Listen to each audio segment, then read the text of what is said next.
ইসলাম কোনো জাতি বা ভূখণ্ড নির্ভর ধর্ম নয়। আজকের দিনে অনেকেই ইসলামকে জাস্টিফাই করতে সৌদি আরবের বর্তমান আইনকানুন, সংস্কৃতি বা সামাজিক পরিবর্তনকে ভিত্তি বানাতে চায়। যেখানে মিক্সড গ্যাদারিং হারাম ছিল, এখন নারী পুরুষ একসাথে কনসার্ট, খেলাধুলা এবং বিনোদনমূলক ইভেন্টে অংশ নিচ্ছে। কিছু মানুষ এগুলোকেই ইসলামের নতুন রূপ মনে করছে। তারা ভাবে, যেহেতু সৌদি করেছে, নিশ্চয়ই এটা ইসলাম সম্মত।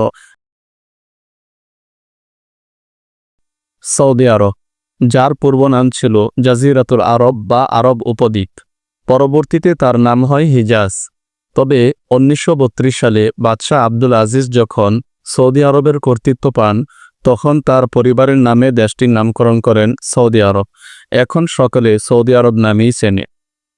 সৌদি এমন একটি দেশ যেখানে আমাদের প্রিয় নবী হজরত মুহাম্মদ সাল্লাল্লাহু আলাইহি ওয়াসাল্লাম জন্মগ্রহণ করেছেন। সেখানেই কোরআন নাজিল হয়েছে এবং এখান থেকেই সারা বিশ্বে ইসলামের আলো ছড়িয়ে পড়েছে। আজ আমি ইসলাম ধর্মের সাথে সৌদির রাজনৈতিক প্রেক্ষাপট ও সামাজিক অবস্থান নিয়ে তুলনামূলক কিছু আলোচনা করব। আজ থেকে প্রায় 1500 বৎসর পূর্বে আরবের অবস্থা কেমন ছিল তা কারো অজানা নয়। তাদের ইতিহাস পড়ে কোনে কবি বলেছিলেন, আকারে ইনসান প্রকারে শয়তান, এই তো ছিল আরবের পহচান। কিন্তু মহান আল্লাহ তাআলার কি অপার মহিমা! আরবের বুকে প্রেরণ করলেন তার পেয়ারা হাবিব এবং নাজিল করলেন তার সর্বশ্রেষ্ঠ গ্রন্থ আল কুরআন। এরপর থেকে নবী ও কোরআনের সাথে আরবের সম্পর্ক নিবিড়ভাবে গড়ে ওঠে। তবে একটি জিনিস আমাদের স্মরণ রাখতে হবে, ইসলামের আবির্ভাব যদিও আরবে হয়েছে, তদুপরি ইসলাম কোনো জাতি বা ভূখণ্ড নির্ভর ধর্ম নয়। ইসলামের মূল উৎস হচ্ছে আল কোরআন এবং প্রিয় নবী সাল্লাল্লাহু আলাইহি ওয়াসাল্লামের সুন্নাহ তথা জীবন আদর্শ। ইসলাম কোরআন ও সুন্নাহ ভিত্তিক একটি পূর্ণাঙ্গ জীবন ব্যবস্থা। আজকের দিনে অনেকেই ইসলামকে জাস্টিফাই করতে সৌদি আরবের বর্তমান আইনকানুন, সংস্কৃতি বা সামাজিক পরিবর্তনকে ভিত্তি বানাতে চায়, কিন্তু এটা মস্ত বড় ভুল। কারণ ইসলাম সৌদি আরবের নয়। একসময় সৌদি আরব ইসলামের ছিল এবং সেটা তখন যখন সেখানে কোরআন ও সুন্নাহের ভিত্তিতে শাসন হতো। কিন্তু বড় আফসোসের বিষয়, বর্তমানে আধুনিকতা ও উন্নয়নের নামে সৌদিতে এমন অনেক আইন কানুন চালু হয়েছে যেগুলো কোরআন হাদিসের স্পষ্ট পরিপন্থী। উদাহরণস্বরূপ বলা যায়, মিক্সড জেন্ডার ইভেন্ট ও বিনোদনমূলক কনসার্ট।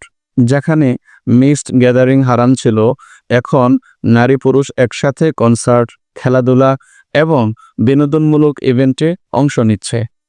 ইদানিং দেখা যাচ্ছে আন্তর্জাতিক গায়কদের নিয়ে কনসার্ট আয়োজন করা হচ্ছে এবং সেখানে অশ্লীলতা ও বেহায়াপনা দিন দিন বেড়েই চলছে, যা ইসলাম কোনোভাবেই সমর্থন করে না।